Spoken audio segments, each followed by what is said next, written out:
प्रथम कहबी तोषा मतकारी क्षिप्त श्वान परी सहजे चिन्हा न जाए भृत्य भाव धरी गोड़ चाटू चाटू विष लेपि दे थाए। ए सरकार नूतन निजुक्तिर कथा कही शिक्षक निजुक्तिर कथा कही किंतु दुख लगुच जे 6025 LTR निजुक्ति पोस्ट एप्लिकेशन बाहर नोटिफिकेशन आसिला किंतु समस्ते जो मैंने प्राइवेट चाकरी करते चाकरी छाड़िले कारण आम पाखे ओस्टेट क्वालिफाई अच्छी आम बीएड करूँ 3 मास पढ़ू चाकरी पाइबू किंतु दुख लगिला सरकार नोटिफिकेशन काढ़ी प्रचार कले किंतु मध्य रात्रि अप्लाई पूर्व दिन मध्य रात्रि ताको अनिर्दिष्ट काल घुंचाई देले तार पता नहीं। सरकार आज पुचुकी गाली फैशन वाली गीत डांस करुच्ची मात्र दुख लगुच ओडिशार शताधिक युवक युवती आज राजरास्तार अच्छा कथा किए बुझब। सरकार आपण होश को आसतु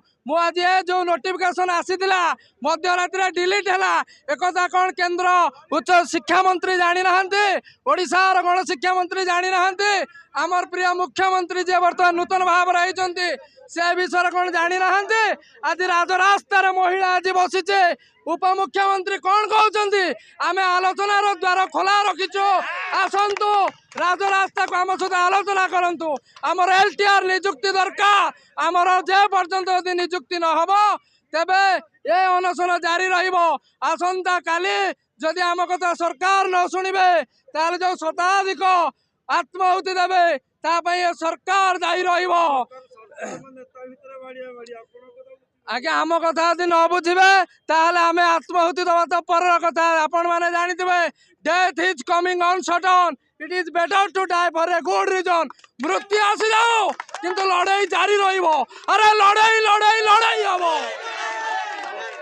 मु जड़े टीचर आशायी पूर्वतन सरकार बीजेडी सरकार जो निजुक्ति बाहर करते जो 6025 पोस्ट जो बाहर करते 2023 मसीह आज को होगा 2025 मसीहा आसिक हो डिसेम्बर आज्ञा शेष हम आसिक जो जो जो बारंबार जो कही जो निजुक्ति बाहर करेंगे कि जो आम पूर्व सरकार जो फाइनान्स डिपार्टमेंट सांक्शन हो सारी सबकि आज्ञा सरीला आम स्ट्राइक कलापर आपण बाध्य जो नुआ सरकार बाहर करते किंतु ये तांकर स्वार्थ आज्ञा बीजेडी मानकर स्वार्थ राग सुझा जाए आमर आम आमको बलि दवा बसी से जानी पारना ये यूथ मैंने ही आपण को मान जनप्रतिनिधि पठे विधानसभा आपंकर पकेट गरम आपको पठे ना कहीं आपको आमर LTR पदवी आम तो बारंबार आप SMS टू आरंभ कर DSC पर्यटन सब जाऊँ आगे आम गुहारी शुणु आज्ञा डिसेम्बर सुधा आम जो आशायी भाई भाई मानकर जो बयस चली जाने केमिति पाइबे से निजुक्ति पाइबे डिसेम्बर सुधा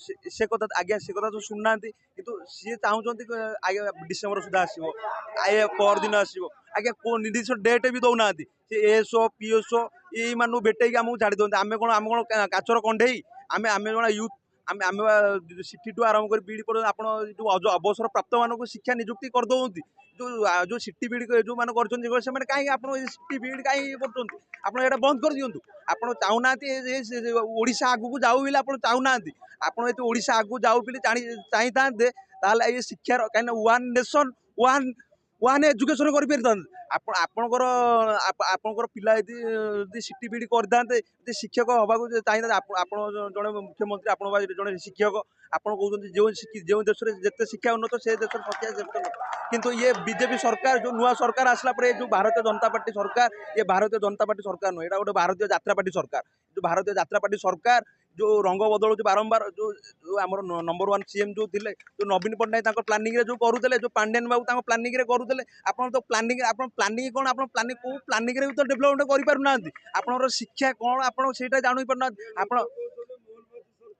देखो ये तो देले नवीन पट्टनायक तो देले निजुक्ति सृष्टि कले ये तो रोक लगे मोहन सरकार रोक लगे सी कौटे आमको देले आम तो जो टीचर आसे आम तो बारंबार सब दौड़िल आम आज्ञा शांतिपूर्ण आम कहूँ आमको डिसेम्बर सुधा आमको निजुक्ति दि जाऊ निजुक्ति पत्र आप्लाय ये आप पोस्टपोन कर दौरान आप विभिन्न प्रकार बाहाना देखते आप देखते अस्मिता अस्मिता यही आपंकर अस्मिता आई अस्मिता ही अस्मिता देखे देखे तुम पकेट गरम 2,75,000 ये कर दौ तुम कौन 2,75,000 करने आम तुमको पठेलु ना तुम आम कथा बुझ ना तुम पैसा कथा बढ़ेब तमें तमें तो आमको सबुत मारुच ଆରେ ଖାଇବାଠୁ ଆରମ୍ଭ କରି ଶିକ୍ଷାଠୁ ଆରମ୍ଭ କରି ସବୁଥିରେ ମାରୁଛ।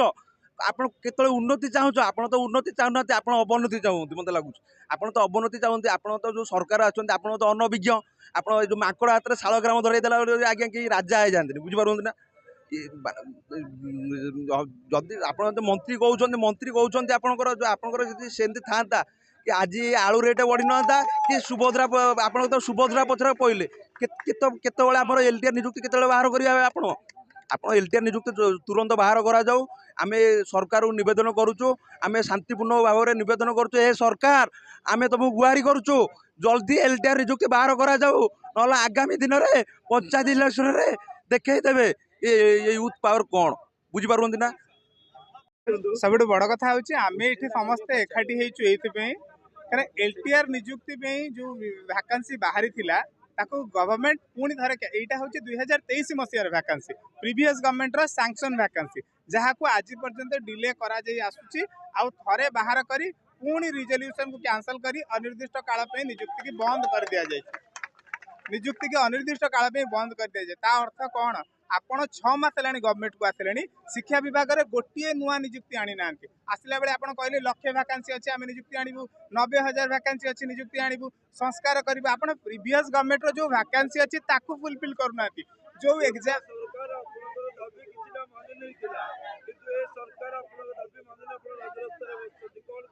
ବର୍ତ୍ତମାନ ସବୁଠୁ ବଡ଼ କଥା ହେଉଛି ସେମାନେ ଦାବି ମାନିବା ତ ଦୂରର କଥା, ସେ ଆମ ଦୁଃଖ ଶୁଣୁ ବି ନାହାନ୍ତି। ପିଲା ବସିଛନ୍ତି 3 ଥର ଏଠି ନିଯୁକ୍ତି ଆସିବା, ଆମେ 5 ଥର ଷ୍ଟ୍ରାଇକ୍ କଲା ପରେ ନିଯୁକ୍ତି ଆସୁଛି, 5 ଦିନ ପରେ ପୁଣି ତାକୁ କ୍ୟାନସଲ୍ କରିଦେଉଛନ୍ତି। ଏହାର ଅର୍ଥ କ'ଣ? ନିଯୁକ୍ତି ନ ଦେବା ତାଙ୍କର ମନ ଭିତର ଅର୍ଥ, ତାଙ୍କ ମନ ଭିତର କଥା ହେଉଛି ନିଯୁକ୍ତି ଆମେ ଦେବୁନି, ଡିଲେ କରି କରି ଚାଲିବୁ।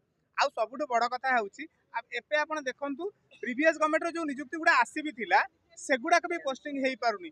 6 ମାସ ହେଲାଣି ଏସ୍ଏସ୍ବି ଟିଜିଟି 6 ମାସ ପ୍ରିଭିୟସ୍ ଏକ୍ଜାମ୍ ସେମାନଙ୍କର ଭେରିଫିକେସନ୍ ସରିଲାଣି, ତାଙ୍କ ନିଯୁକ୍ତି ନାହିଁ। ଓଏବିଏସ୍ ସେମାନଙ୍କର ମେରିଟ୍ ଲିଷ୍ଟ ବାହାରି ସାରିଲାଣି, ଫାଇନାଲ୍ ମେରିଟ୍ ଲିଷ୍ଟ, ତାଙ୍କୁ ପୋଷ୍ଟିଂ ନାହିଁ। ଏସ୍ଏସ୍ଡି 5 ଥର ତାକୁ ରିସିଡ୍ୟୁଲ୍ ହେଉଛି, କ୍ୟାନସଲ୍ ହେଇକି ପଡ଼ୁଛି। ବର୍ତ୍ତମାନ ଏଲଟିଆର 6,025 ନିଯୁକ୍ତି ଆସିବ ବୋଲି କହିକିରି ତାକୁ ଥରେ ବାହାର କରି ପୁଣି ରିସିଡ୍ୟୁଲ୍ କରିଛନ୍ତି। ବର୍ତ୍ତମାନ କଥା ହେଉଛି ଆମ ପାଇଁ କୌଣସି ସରକାର ସେ ହୁଅନ୍ତୁ, ସରକାର ଇଜ୍ ଏ କଣ୍ଟିନ୍ୟୁଅସ୍ ପ୍ରୋସେସ୍। ସେ ବିଜେପି ବିଜେଡି କମ୍ୟୁନିଷ୍ଟ କଂଗ୍ରେସ ଆମର ସେଥିରେ ଆଦୌ ଫରକ ପଡ଼ୁନି। ଆମକୁ ଆମର ଯେଉଁ ପୋଷ୍ଟ ଅଛି ଭ୍ୟାକାଣ୍ଟ ଅଛି ତାର ନିଯୁକ୍ତି ଦରକାର। ଆମେ ଆସ୍ପିରାଣ୍ଟ ଆସିଛୁ, ଆମେ ଜଣେ ଜଣେ ସଚେତନ ନାଗରିକ, ଆମେ କମ୍ପିଟେଟିଭ୍ ପାଇଁ ପ୍ରିପାରେସନ୍ କରୁଛୁ। ଆମକୁ ଆମ ପୋଷ୍ଟ ଦିଅନ୍ତୁ, ଆମକୁ ଚାକିରି ଦିଅନ୍ତୁ। ସରକାର କ'ଣ ପ୍ରିଭିୟସ୍ ଗଭର୍ଣ୍ଣମେଣ୍ଟ କରିଥିଲା କ'ଣ ନ କରିଥିଲା ଆମେ ସେ କଥା ଶୁଣିବାକୁ ଚାହୁଁନୁ। କାହିଁକି ନା ସରକାର ଗୋଟେ ଡେମୋକ୍ରାସିରେ, ସରକାର ଗୋଟେ କଣ୍ଟିନ୍ୟୁଅସ୍ ପ୍ରୋସେସ୍, ସରକାର ଯିବ ଆସିବ। ତେଣୁ ଯିଏ ଆସିବେ ତାଙ୍କର ମୁଖ୍ୟ କାମ ହେଉଛି ସିଏ ପ୍ରୋସେସ୍ଟାକୁ ଆଗକୁ ନେବା, ଯେଉଁଟା ସେ ଆଜି ପର୍ଯ୍ୟନ୍ତ ଏଇ ସରକାର ଆଦୌ କିଛି କରିନାହାନ୍ତି। ରାଜରାସ୍ତାରେ ଏମିତି ପିଲା ବସିବେ, ଆଉ ଏଥର ହାଇସ୍କୁଲ ଆସ୍ପିରାଣ୍ଟ ଅଛନ୍ତି, ଆଗକୁ ଦେଖିବେ ଲକ୍ଷ ଲକ୍ଷ ସବୁ କମ୍ପିଟେଟିଭ୍ ଆସ୍ପିରାଣ୍ଟ ଆସିବେ, ଆଉ ସମସ୍ତେ ରାଜରାସ୍ତାରେ ବସିବେ ଯେ ପର୍ଯ୍ୟନ୍ତ ନିଯୁକ୍ତି ଆସିନି।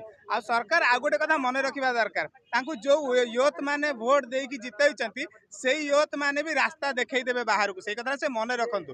ଯେଉଁ ୟୁଥ୍ ମାନେ ତାଙ୍କୁ ଭୋଟ ଦେଇକି ଜିତେଇଛନ୍ତି ତାଙ୍କର ଆଶା ପୂରଣ କରିବା ପାଇଁ ଯଦି ସେମାନେ ନିଯୁକ୍ତି ନ ପାଇବେ, ସେମାନେ ବେକାର ହେଇ ବୁଲିବେ, ତାହେଲେ ସେଇ ୟୁଥ୍ ମାନେ ସେମାନଙ୍କୁ ପୁଣି ରାଜରାସ୍ତାରେ ଆଣିକି ଠିଆ କରାଇଦେବେ, ବିରୋଧୀ ଦଳ ଆସନରେ ବସେଇଦେବେ।